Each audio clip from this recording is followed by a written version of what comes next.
কখনো কি এমন একটা বাজারের কথা ভেবেছেন যেখানে ১০ কোটিরও বেশি মধ্যবিত্ত ভোক্তা বাংলাদেশি পণ্যের জন্য অপেক্ষা করছে? দেখুন, চিরাচরিত বাজারগুলোর উপর নির্ভরতা তো দিন দিন ঝুঁকিপূর্ণ হয়ে উঠছে। তাহলে নতুন কোনো দিগন্তের দিকে তাকানোর সময় কি আসেনি? চলুন, আজ আমরা এমনই এক বিশাল সম্ভাবনার দরজা খুলতে যাচ্ছি, আর সেই দরজাটা হলো ব্রাজিল। তো আসল সমস্যাটা কোথায়? দেখুন, বাংলাদেশের তৈরি পোশাক খাতের জন্য মার্কিন যুক্তরাষ্ট্র একটা বিশাল বাজার, কোনো সন্দেহ নেই।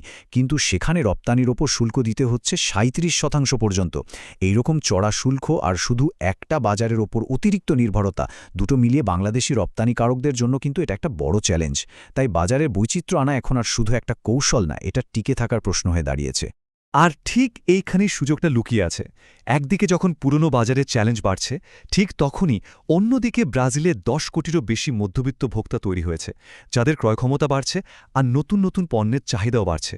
এই বিশাল ভোক্তা শ্রেণী কিন্তু বাংলাদেশি পণ্যের জন্য একটা সম্পূর্ণ নতুন আর সম্ভাবনাময় বাজার হতে পারে। তো চলুন, এই পুরো সম্ভাবনাকে আমরা ধাপে ধাপে বোঝার চেষ্টা করি। প্রথমে আমরা দেখব ব্রাজিলের বাজারটা আসলে কেমন। এরপর কথা বলবো সেখানকার চ্যালেঞ্জগুলো নিয়ে। তারপর জানব পথপ্রদর্শক হিসেবে বিবিসিআই এর ভূমিকা কী, তাদের কর্মপরিকল্পনা কেমন, আর সবচেয়ে গুরুত্বপূর্ণ ২০২৫ সালের সাও পাওলো এক্সপো কীভাবে ব্যবসার মোড় ঘুরিয়ে দিতে পারে। আর সবশেষে এই সুযোগটা কাজে লাগানোর উপায় নিয়ে আলোচনা তো থাকছেই। আচ্ছা, তাহলে চলুন শুরু করা যাক আমাদের প্রথম পর্ব দিয়ে, ব্রাজিল একটি নতুন দিগন্ত। এখানে আমরা দেখব কিভাবে এক বহু ট্রিলিয়ন ডলারের অর্থনীতির দরজা বাংলাদেশি ব্যবসার জন্য একটা সত্যিকারের গেম চেঞ্জার হয়ে উঠতে পারে। ২০২২ সালের এই তথ্যটা কিন্তু বেশ অবাক করার মতো।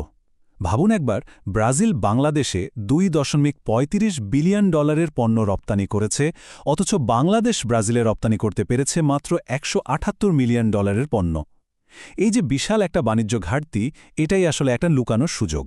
এর মানে হল ব্রাজিলের বাজারে বাংলাদেশি পণ্যের প্রবেশের সম্ভাবনা এখনও প্রায় পুরোটাই বাকি। সুযোগটা ঠিক কতটা বড় তা বুঝতে এই তুলনাটা দেখা যাক। ব্রাজিলের অর্থনীতির আকার হল $২.১৯ ট্রিলিয়ন, আর বাংলাদেশের অর্থনীতির আকার $৪৬০ বিলিয়ন, মানে প্রায় ৫ গুণ বড়। এই সংখ্যাগুলো শুধু সংখ্যা নয়, এগুলো ব্রাজিলের বাজারের বিশাল ক্রয় ক্ষমতার একটা স্পষ্ট ইঙ্গিত দেয়, আর বলে দেয় বাংলাদেশি পণ্যের জন্য সেখানে কি অমর সুযোগ অপেক্ষা করছে। কিন্তু একটা নতুন বাজারে ঢোকা, বিশেষ করে যেটা কিনা ভৌগোলিকভাবে এত দূরে, সেটা তো আর মুখের কথা না, তাই না? অবশ্যই কিছু চ্যালেঞ্জ আছে। চলুন এখন সেই চ্যালেঞ্জগুলো নিয়ে কথা বলা যাক, কারণ সুযোগকে কাজে লাগাতে হলে বাধাগুলোকেও তো ভালোভাবে চিনতে হবে। ব্রাজিলের বিজনেস সার্কেলে একটা কথা খুব প্রচলিত, আর সেটা হলো কস্তো ব্রাজিল। সোজা কথায় ব্রাজিল কস্ট। এটা আসলে কি? এটা হলো সেখানকার কাঠামোগত, আমলাতান্ত্রিক আর অর্থনৈতিক কিছু জটিলতা, যা ওখানে ব্যবসা করাটাকে বেশ কঠিন আর ব্যয়বহুল করে তোলে। যে কোনো নতুন রপ্তানিকারকের জন্য এই বাধাগুলো বোঝা আর সেগুলো পার করা বেশ কঠিন হতে পারে। তাহলে প্রশ্ন আসে, এই কস্তো ব্রাজিল বা অন্যান্য যে চ্যালেঞ্জগুলো আছে, সেগুলো পার করার উপায় কী? আর এখানেই আসছে আমাদের আলোচনার মূল কেন্দ্রবিন্দু, Brazil Bangladesh chamber of commerce and industry, বা সংক্ষেপে বিবিসিআইআই। এই সংস্থাটি দুই দেশের মধ্যে একটা মজবুত সেতু হিসেবে কাজ করছে।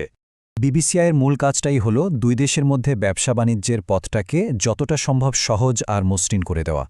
সেটা নেটওয়ার্কিং তৈরি করা হোক বা কোনো নীতিগত সহায়তা দেওয়া, সংস্থাটি এমন একটা প্ল্যাটফর্ম তৈরি করছে যেখানে দুই দেশের ব্যবসায়ীরা সহজেই একসঙ্গে কাজ করতে পারেন।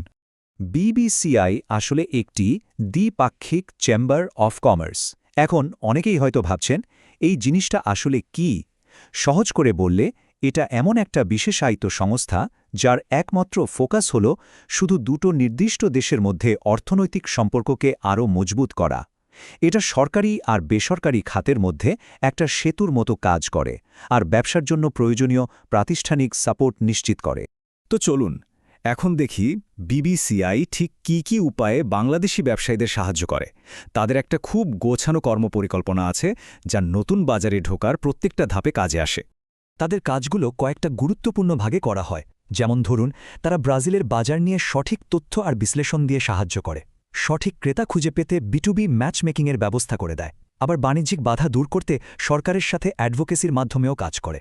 এর সাথে আছে ভিসা প্রক্রিয়া সহজ করার মতো জরুরি সাপোর্ট, আর সবশেষে বাণিজ্য মিশন আর এক্সপোর আয়োজন করে হাতে কলমের সুযোগ তৈরি করে দেওয়া। আর এই ভিসা ব্যাপারটা, এটা যে কত বড় একটা মাথা ব্যথার কারণ হতে পারে তা যারা আন্তর্জাতিক ব্যবসা করেন তারা ভালো করেই জানেন। বিবিসিআই ঠিক এখানেই একটা দারুণ কাজ করে। তারা শুধু ফর্মাল ইনভিটেশন লেটারই দেয় না, বরং দুই দেশের কূটনৈতিক মিশনের সাথে কোঅর্ডিনেট করে পুরো প্রসেসটাকেই অনেক সহজ করে তোলে। এটা ব্যবসায়ীদের জন্য একটা বিশাল স্বস্তির ব্যাপার। এতক্ষণ তো আমরা প্রস্তুতি নিয়ে কথা বললাম, এখন আসা যাক আসল সুযোগটার দিকে, যেটা বিসিসিআই বাংলাদেশি রপ্তানিকারকদের জন্য তৈরি করেছে, আর সেটা হলো made in Bangladesh expo 2025, Latin আমেরিকার বাজারে প্রবেশের এক নতুন গেটওয়ে। সবাই তারিখ আর জায়গাটা নোট করে নিতে পারেন। এটা হচ্ছে 2025 সালের জুন মাসের 15 থেকে 18 তারিখ ব্রাজিলের বাণিজ্যিক কেন্দ্র সাও পাওলোতে। এই আয়োজনে বাংলাদেশি উৎপাদকরা তাদের পণ্য সরাসরি ব্রাজিলিয়ান এবং অন্যান্য ল্যাটিন আমেরিকান ক্রেতাদের সামনে তুলে ধরার একটা অসাধারণ সুযোগ পাবেন। এখন কথা হচ্ছে, এই এক্সপোতে অংশ নিয়ে লাভটা কি হবে? দেখুন, উদ্দেশ্যগুলো কিন্তু খুবই পরিষ্কার আর কৌশলগত। এটা শুধু পণ্য দেখানোর একটা মেলা না, এর মূল লক্ষ্য হল বাজারের চাহিদা বোঝা, নতুন ব্যবসার সুযোগ খুঁজে বের করা, দুই দেশের বাণিজ্য বাড়ানো, আর সবচেয়ে জরুরি হল সঠিক বিনিয়োগকারী আর ক্রেতাদের সাথে একটা শক্তিশালী নেটওয়ার্ক গড়ে তোলা। কোন কোন খাতের জন্য এই সুযোগটা সবচেয়ে বড়? তৈরি পোশাক তো আছেই, সেটা সবার আগে। কিন্তু শুধু সেটাই না, এর পাশাপাশি ফার্মাসিউটিক্যালস, চামড়া, পাট, কৃষি প্রক্রিয়াজাত পণ্য আর আইসিটির মতো দারুণ সম্ভাবনাময় খাতগুলো এখানে বিশেষ গুরুত্ব পাবে। তার মানে সুযোগটা কিন্তু একটা খাতের মধ্যে সীমাবদ্ধ নয়।